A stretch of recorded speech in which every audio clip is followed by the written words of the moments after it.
Good evening. This is a special edition of 9 News from Adelaide Oval, where the history-making day-night test match is underway. But the bushfire crisis in the state's mid-north has cast a shadow over what should have been a bright day.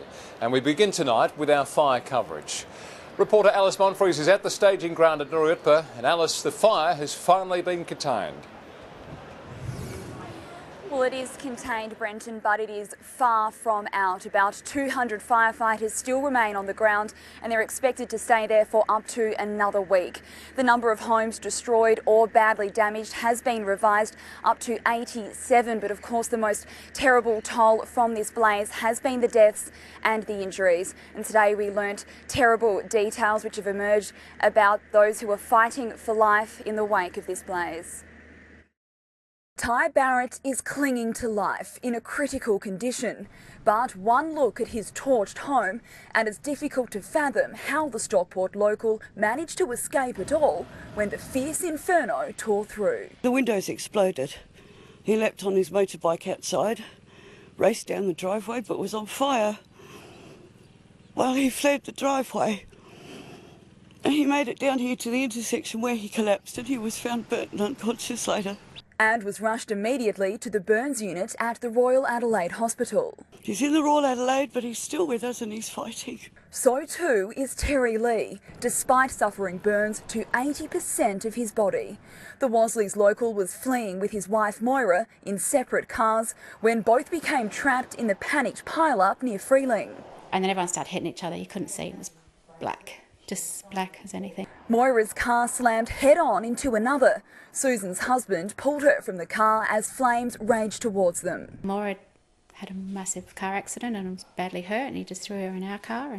But Terry, who was towing the caravan, didn't escape the blaze. I just remember seeing a caravan there thinking, oh, you can't turn around. It's just devastating, it's terrible, so yeah, such a lovely man. They had plans to move, all the grandchildren were in Adelaide, so they decided to retire and move to Adelaide so be closer to their family. And this is what happens, so it's pretty tragic. 3 others are also still fighting for life as tributes flow for 2 lives lost. A flag flying at half-mast in the centre of Hamley Bridge for Janet Hughes, who loved giving back to her community. Really bubbly, buoyant, and yeah, worked well for family services as well. She did a lot in that area as well for the poor and impoverished, so no, she'd be missed. The 56-year-old helped run the Hamley Bridge Community Association and had spent months planning the town's upcoming Christmas parade. And the Christmas thing was her little baby, so yeah, we're going to get behind it and try and make it a huge one for Janet. Tears and tributes also flowing for pinery farmer Alan Tiller, who died helping out a mate trying to save his home. Very special friend of ours and a really solid member of the community and of our local church.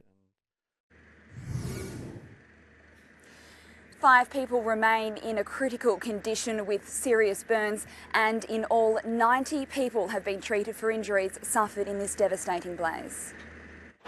Thank you, Alice. And the full extent of the damage to property is becoming clearer as devastated owners return to survey the ruins of their homes. Kim Robertson is live at Pinery. Kim, there are so many stories of loss. That's right, Kate. Unfortunately, there are gutted homes like this at every turn in towns like Pinery, and each occupant has a tragic story to tell, including the owners of this home. They built their home over 3 years. It held a special place in their heart, and they only celebrated its completion last weekend. Wearing only the things they saved, Ed and Belinda Kay returned to a blackened shell of what had been their dream home. I don't know whether we'll be able to rebuild. The thought of rebuilding not only the bricks and mortar but the foundations for the dreams that hope to create here for their 2 children, all too much. Ed was trying to save his father-in-law's property when Wednesday's fire took hold. The smoke came over so fast that it turned to night. He tried desperately to get back to his house, but the fire was on his doorstep. I was driving about 80 k's an hour and I still couldn't get out of the black, and I thought if there's another car in front of me, that I'm toast. Ed had no choice but to watch from a distance as cherished possessions and memories went up in smoke. Still, they're apologetic for not being able to offer a cup of tea to their friends and family who spent the day trying to salvage what's left of Ed's beloved garden. It's obviously a devastating situation and yeah, these people need our support. So. It's just very hard to comprehend how nice people are and just the generosity and community spirit. So I'm very grateful. Tony Wellington, Helen Hatch and their sons lost their home too, but the owners of the Gungellan Hotel at Freeling are busy collecting and creating a safe haven for others. But you keep going because that keeps your mind occupied as well, and you're not worrying about what's going on, about the fact that we have lost our home and we have lost absolutely everything. 87 homes are now confirmed as destroyed or so badly damaged they can't be lived in. 384 farm sheds also destroyed, along with 89 pieces of farm machinery and 98 vehicles. While many battled in vain to save their homes, others were able to succeed, like father and son Roger and Brett Davies. Roger has lived in the Grace Plains house all his life. There was quite a panicking time there when flames were lapping the house. I'm glad we stayed and saved the house. So Brenton and Kate, amongst the despair and grief, there are amazing stories of strength, survival and resilience. It's been really touching to see on the fireground that even in the grimmest of circumstances, people here are really counting their blessings, and hope and even humour on the fireground are starting to ease the pain of such catastrophic loss. Kim, thank you. The Premier has raised concerns over the state's fire danger alert system as he toured the towns hit so hard by the Pinery blaze. Jay Weatherall flagged potential changes to how and when residents have warned, but no change to the hiked emergency services levy for the heroes who fought. Political rivalries were parked as our state's leaders viewed the devastation firsthand. It was frightening to see those burnt out cars, and just makes you wonder about where the occupants are. Jay Weatherall fears the alert system on Wednesday may have contributed to the toll.